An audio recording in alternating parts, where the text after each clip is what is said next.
Well, good day and welcome to SOP, Save Our Planet. My name is Gary Willing, and I hope wherever you are, whenever you're listening to this video, you're having a wonderful day. Now, I always do two things before I start. The first thing is the most important thing. It will only take a moment, but it is the most important thing that I'm hoping that you take away from this video. And that is, if you want to know more about what I'm saying, if you want to see if this information is true for you, you want to get a little background information about Maitreya, the best thing to do is to do a little research for yourself. If you look at the description portion of every one of my videos, there are links that take you to websites that talk about this information to hopefully help you in your investigation.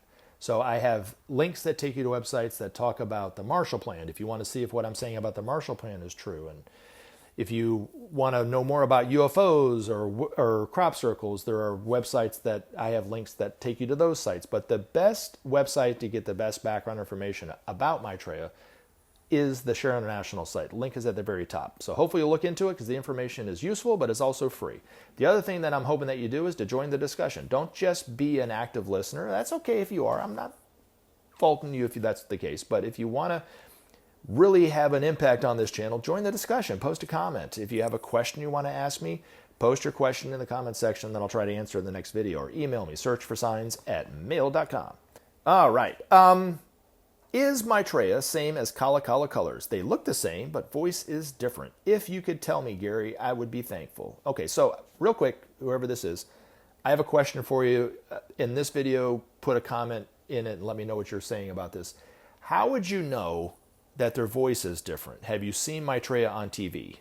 Or are you going off your own personal experiences with Maitreya? Or where are you coming up with that is, I guess, my question.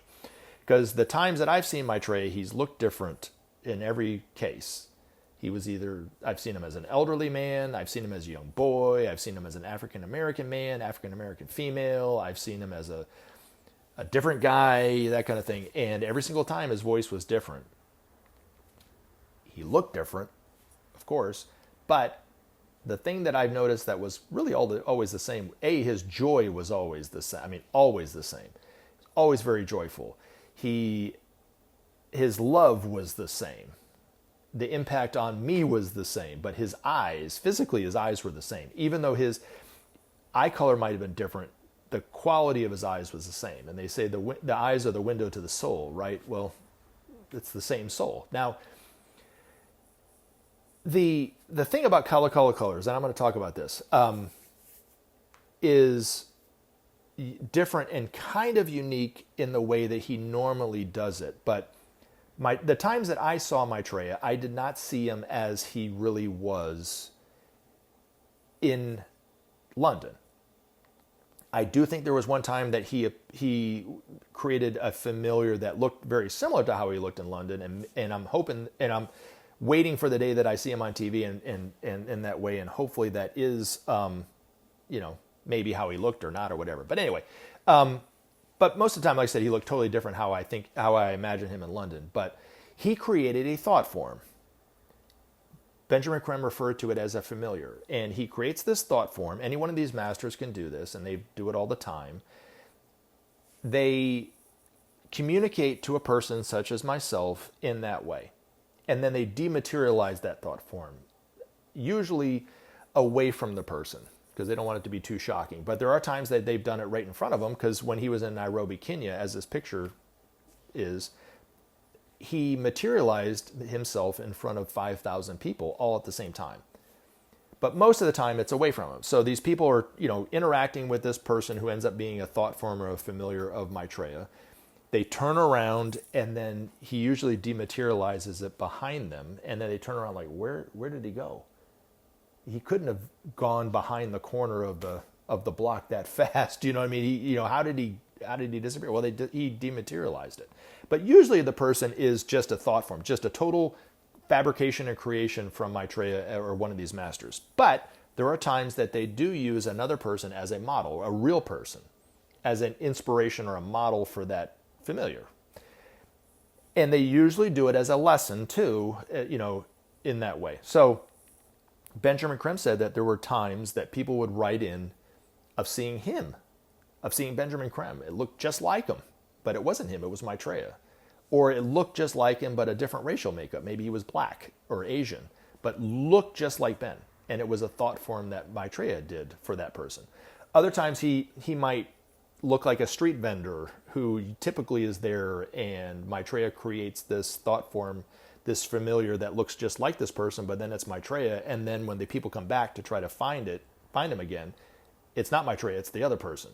And this is kind of what happened with Kala Kala Colors, because Kala Kala Colors, I guess, is a street person. I don't really know much about the history of this person. I just know that he's a real man. And apparently it's so wonderful that people put him in their social media pages all the time. Well, anyway, a person, I guess, from Share International, or at least knew of this information, came across Maitreya, who looked just like it was, a thought form creation of Kala Kala Colors. But it was Maitreya. And then they took a photo of him. And then told others about it. And the other people went running to that same spot to try to find Maitreya. And they found this man who was Kala Kala Colors. And they're thinking it's Maitreya the whole time, but it's not Maitreya anymore. It's Kala Kala Colors.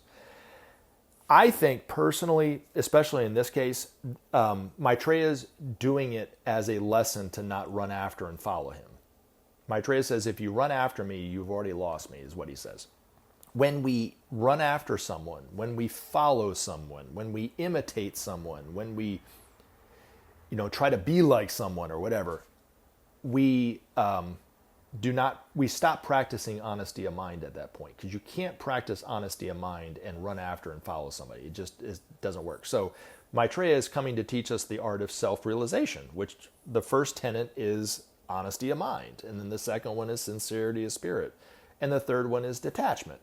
When you run after someone or you follow someone, you are not practicing honesty of mind, of course. You're certainly not practicing sincerity of spirit, and you're attached. So, it's kind of like you're doing all three of those things. You're not doing any of those things. So perhaps he created a familiar that looked like Kala Kala Colors because he knew people were going to run after him to try to follow him, as a lesson for those people, I guess, is really what it amounts to. So Kala Kala Colors is not Maitreya. Maitreya is not Kala Kala Colors in that way.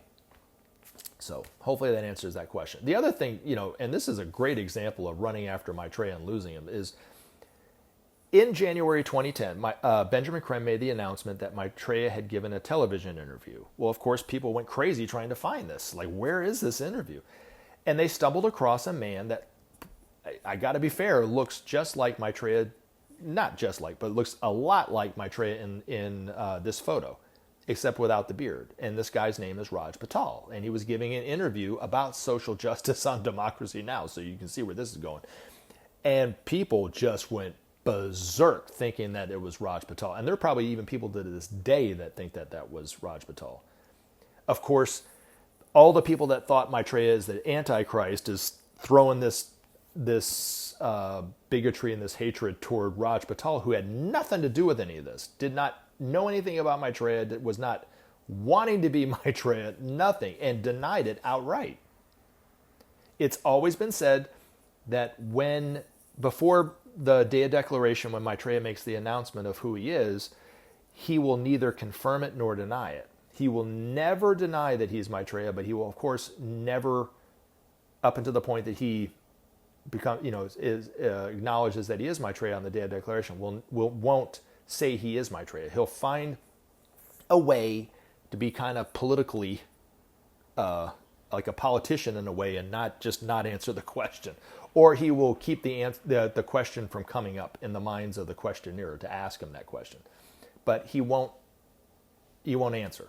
But he won't come out and say that he's not. And Raj Patel came out and said he wasn't. And people still didn't believe it. And they were just like, he's Maitreya, he's lying, he's Maitreya. And it caused him a lot of grief, for sure. And then eventually Benjamin Creme had to unwillingly come out and say that it wasn't him, which I'm sure he didn't want to do, because Benjamin Creme said he never wanted to be the one to point the finger at that person is Maitreya, that person isn't Maitreya. But all the people that were rushing to try to find Maitreya already lost him. He's already gone, in a different direction. So that's why I think that he does those things in that way, So they create, every time they do these familiars, they create it for a lesson for the people involved, such as myself. And I can tell you, for the same thing for me, there was one experience where he materialized a BMW right next to me. Now, that might not mean anything to you, but it meant a lot to me, especially when I realized it was Maitreya, because I have such a prejudice toward BMW drivers, really, to be honest. It's getting a little bit better, I'm not going to lie, but I have noticed that it's starting to rub off on my daughter, or at least has rubbed off on my daughter over the years that she listened to me complain about them as I was driving, because now that she's driving, she's complaining about them being awful drivers. But these are the drivers that you'd be driving and you're almost, to where their exit is. You're driving on the interstate, minding your own business, and all they had to do was just wait an extra second and get off on the exit. No, not these people. They go all the way in the lane over to the left of you, cut you in front of you, stop kind of to slow you down just to get off the exit. And they do it all the time. They are definitely my lot in life when it comes to driving in Atlanta. But he materialized this BMW as a lesson for me, I'm sure, to teach me that, they have the Christ principle in their heart too. Might be hard to see at the time that they're cutting you off in that way, or they're aggressively driving behind you and so forth. But they themselves too are a Christ in the making, kind of thing. So anyway, but that's why they do these things. And for him to create a person a familiar that looks just like Kala Colors, I'm sure is a lesson to not run after and follow him. Because like I said, when they ran after him and followed him, they lost him in that way. You might not really believe what I'm saying. You might think that this is proof and evidence that Benjamin Creme was making the whole thing up. And I can't argue with you either way. I can see why you would think that. But anyway, hopefully that helps. All right. Anthony Bongiorno, where's your question? And I must say, sir, if you're listening to this, hopefully you are, because you asked the question. I always try to answer the question in the next video. You asked some really thought-provoking questions over the years that really get me thinking. So anyway, your question is, does the impersonality of karmic law bother you in any way?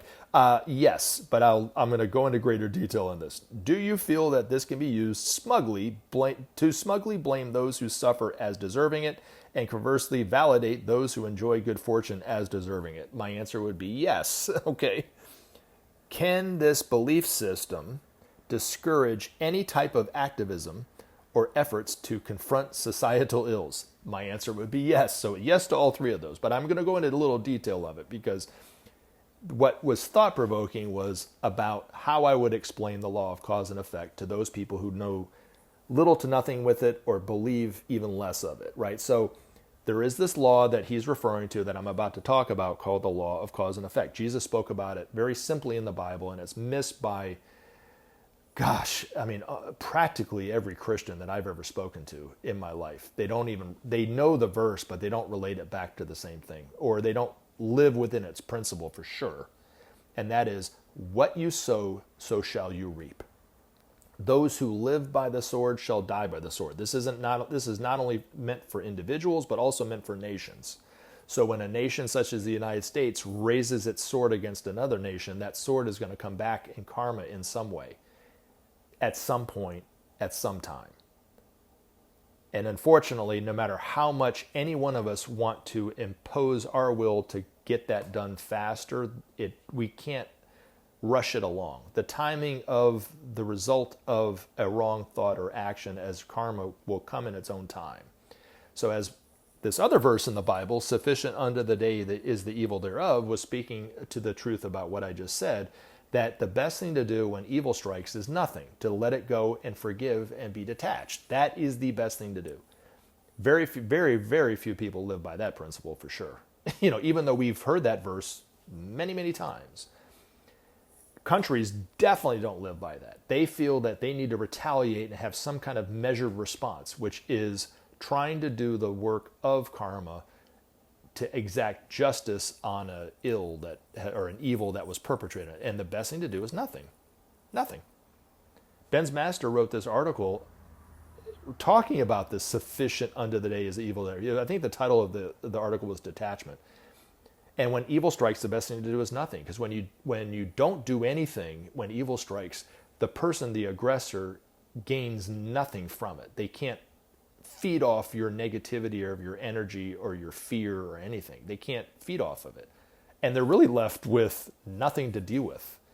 And a lot of times they just walk away. That's why hunters, when they want the chase, they want the deer to run away and for them to be able to shoot. And when the deer just stops and looks at them, it doesn't really give them that chase, that sense of thrill in hunting something that's trying to get away. And a lot of times they just let the deer go, right?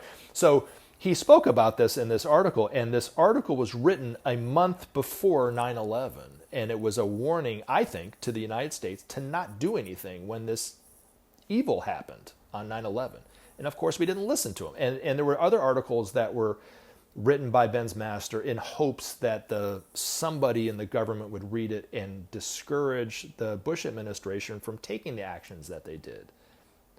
But anyway, but yes, I think yes to all three of those things. Now, when it comes to starvation, this is something that's important to understand. Maitreya says, yes, karma affects all of us. Yes, the law of cause and effects is one of the major laws of life that affects all of us without exception. But starvation is not based off of or a result of negative karma. It's a lack of political will. There isn't anyone in the world that's starving because of karma. It's all because we aren't doing anything about it. And the karma will come back on us eventually because of that. You know what I mean? So the two great laws that govern all of humanity, law of cause and effect, and then there's this other one called the law of rebirth, which people know little to nothing about, and very little people live within its principle too. But once we know the truth of it, really, for real, it's proven to us by the masters. It's taught to us as a science by the masters. We'll have a much, much better understanding of those two laws and live way better within those laws. But when you live outside the law of cause and effect, good luck. We all do it, right?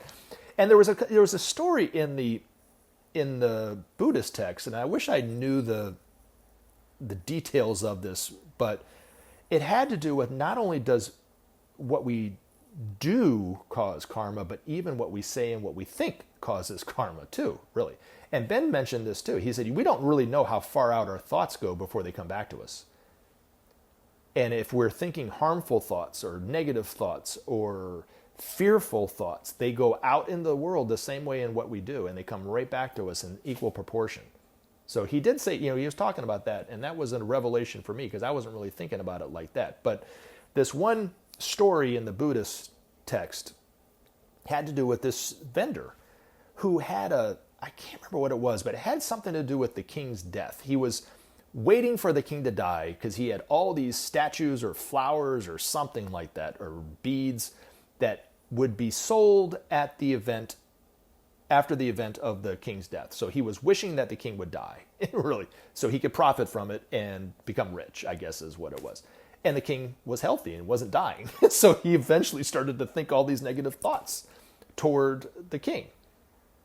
And just one day, after months and months and months of this man being frustrated that the king wouldn't die, the king happened to be coming by this vendor, and turned to his very wise aide and confidant and said, that man is bad and he needs to die.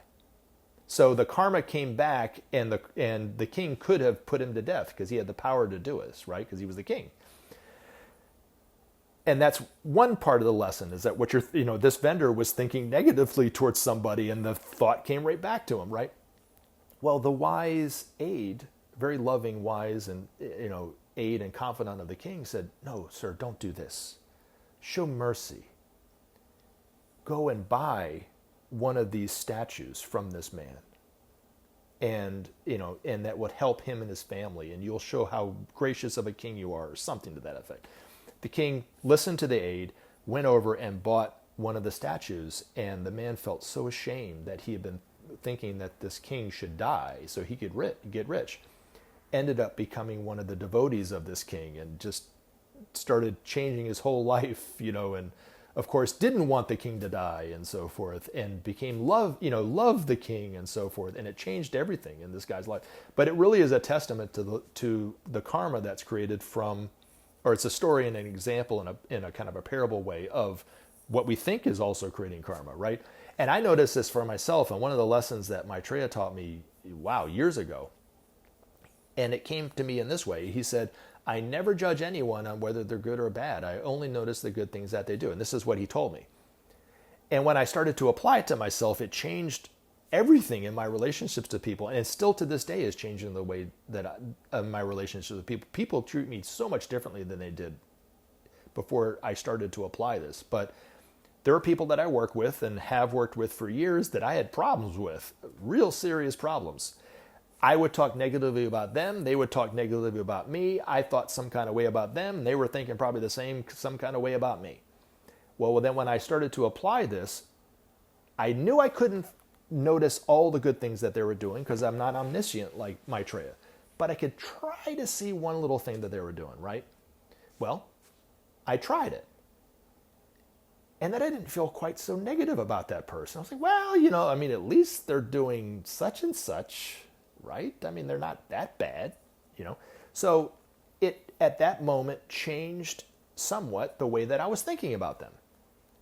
And then I started to notice the more I did it, and it started to become a practice, those people that I was having problems with, those people that I was thinking so critically about, when I stopped thinking critically about them, they stopped thinking critically about me, and their attitudes softened and changed toward me. It really did. And it was a wonderful lesson for me to understand, because what I didn't want was people being critical of me. What I didn't want was to have this tension and this angst of being around somebody. I wanted it to be easy, really. And what I was wanting was totally different than what I was thinking, and I was getting the result of my thinking, not what I was wanting. Does that make sense? So I had to change what I was thinking in order to get a different result, and it did. It changed it entirely. And I tell you, all the people that try to tell me that I'm full of garbage for talking about Maitreya and the Masters of Wisdom, all the people that try to tell me to think one way about this and da-da-da-da-da, they don't understand that one of the single biggest things that I've gotten from this information, that one of the single biggest ways that I know that this information is true, it's not how crazy and extraordinary the experiences are. It's taking what Maitreya has already given me, applying it, and seeing it change my life for the better. Totally change my life. So there's got to be some truth to this. He's got to be a teacher on some level. And when people try to tell me he's the Antichrist and he's evil and he's this, I'm like going, you don't understand, because there's no way that somebody is that evil could teach me something that would help me in such a way and create a totally different life and really live more as a Christian should live, to be honest. So why would somebody who's evil teach me something to be more Christian and more loving? Wouldn't he want me to be in some way more critical? Seems counterintuitive, so that to me is evidence of what we're saying. But it's also evidence that what we're thinking, and if we change the way that we're thinking towards someone, it can change their attitude toward us in a way. It really is crazy. So karma, yes. The other thing, too, that was a revelation for me, and this is coming from Benjamin Creme, maybe this can help everybody out, is karma is not a punishment. Most people interpret it to be a punishment or a reward. If we do something good, we get a reward for our efforts and so forth. And a lot of times it might look like that. But that's not really what's going on. What's going on behind the scenes is karma is distributed to all of us from what are called the lords of karma. They're not even in this solar system. And that karma is an equation, and the equation needs to be balanced. And when you do something and it creates karma, it becomes an imbalance that we have to now we have to balance in our life. And the greater the karma, the more we have to do to balance it out. But in the process of balancing out the karma, we evolve, really. So it's the engine fire of us evolving toward becoming a master is what karma is. And then eventually we stop creating personal karma when we become a master. And that's the whole lesson that we get from karma. So it really is beneficent and benevolent, I guess is a better way of saying it. It's a benevolent function and purpose in life. It's not a punishment or a reward. It's neither. It's very impersonal. So we look at the person and we say, well, they're not getting their just desserts for what they did to me or whatever. But we don't know when it's going to happen. You know what I'm saying? Because it could happen. It might not even happen in this life. They might be walking down the street in the next life and bam, right? And that's when it happens. So the timing of karma is left to the karma lords to decide when to give it to us so that we learn it the best, really is what it amounts to, not to punish us more and that kind of thing. But the one thing that was a revelation that Benjamin Creme talked about in terms of this had to do with when somebody is killed by another person's hand, and this was the revelation. See, I was always thinking it was the karma of the person, right? They're killed or they're raped or molested in that way. But he said it's typically, not always, but typically done by the person who was harmed by them in the previous life. So if a person, more than likely, if a person is murdered by, let's say, a serial killer in this life, they were the serial killer in their last life that killed them. And it's the balancing out of the karma.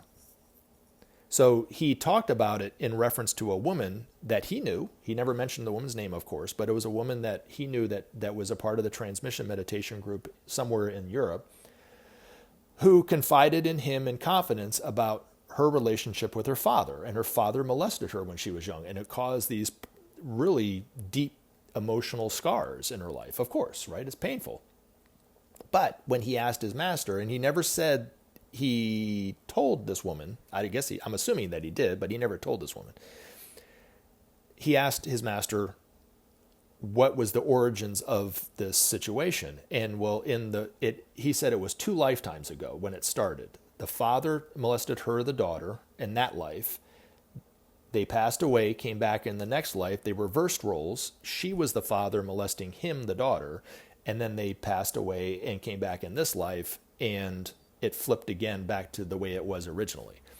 And he did say that he thought that this would be the last time she would have to deal with this, that she was working through the karma enough to where, and balancing it enough to where it wouldn't have to come back again. But the other universal law is the law of forgiveness that mitigates karma. In a lot of ways, it can negate karma for the person. So, for instance, Jesus, when he was on the cross, was killed by somebody, right?